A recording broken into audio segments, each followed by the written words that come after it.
Actor Ian A. Hudson played an outlaw during a shootout scene on Rust where Alec Baldwin was later involved in an accidental shooting incident.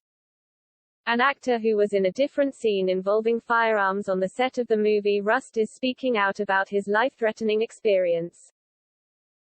Several members of the cast and crew are speaking out following the accidental shooting incident in which Alec Baldwin discharged a gun on the set that he believed to be unloaded. The incident left cinematographer Helena Hutchins dead and director Joel Souza wounded.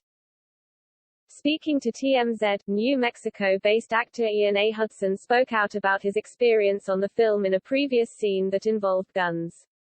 Hudson played an outlaw who is eventually gunned down. While filming his death scene, the actor explained that he noticed a lot of things that he believed were unsafe when it came to handling the firearms and making sure the cast and crew were clear of any danger. Hudson noted that there were cameras and crew positioned behind him on the set in the direction real guns that were loaded with blanks were being fired. While he was in the scene and thus directly in the line of fire, he says they were protected by shields. That made me question me being in front of the camera and in between all of that fire, he told the outlet. When the rounds were released, when they shot at me, I actually did feel the blanks hitting my face and my body, and I could feel the wind from the shotgun being discharged. The actor said that he remembers feeling like there was a sense of danger on the set given all the munitions being discharged, regardless of whether or not they were blanks. It was heavy. It was strong, he said. I would talk to my fellow cast members afterward and we all agreed how intense that was and how scary and real that was. Since the accidental shooting resulted in a crew member's death, many have likened it to the shockingly similar 1993 incident on the set of the movie The Crow that left actor Brandon Lee dead. Hudson noted that the cast discussed that very incident prior to Hutchins' death. That conversation came up a couple of times, Hudson told TMZ. We're doing this the same way they did it then, 30 years ago. You've got to double-check and you've got to make sure.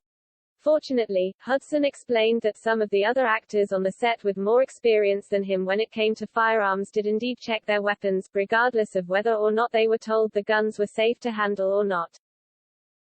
As a new actor, I don't want to cause trouble, he explained. I don't want to make an issue about things, I just want to do as well as I can and get the footage that they want. So, I held my tongue for a lot of it. He adds, but some of the other actors who had worked on a lot more sets than I have as principal characters. They were double and triple checking our weapons after the armorer gave them to us, whether they were cold or hot. According to a search warrant from the Santa Fe County Sheriff's Office, Baldwin was handed a gun that Assistant Director Dave Halls announced as a cold gun, a term meaning there were no live rounds inside of it. However, that wasn't the case and when Baldwin pulled the trigger while rehearsing a scene, the gun fired.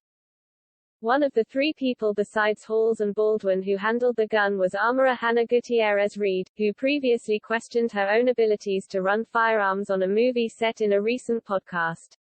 While her culpability in the accident is being called into question, Hudson noted that he thought she was doing a good job given the circumstances. Honestly, I think the armorer, as pressed as she was for time, was doing a fantastic job, he said. I even overheard director Joel Souza praise her a couple of times for being as safe as she was and as consistent, and speedy, too, keeping up with the rushed schedule. The actor concluded his thoughts on the matter by stating that the fact of the matter is, using real guns on the set of a movie is a dangerous experience. Discharging any type of projectile is terrifying. Having been shot at multiple times and faking my death for the camera was enlightening to me in all the wrong ways, he said. It was life-threatening. It felt too surreal and it's really unfortunate to have what happened happen because they were just trying to make a movie.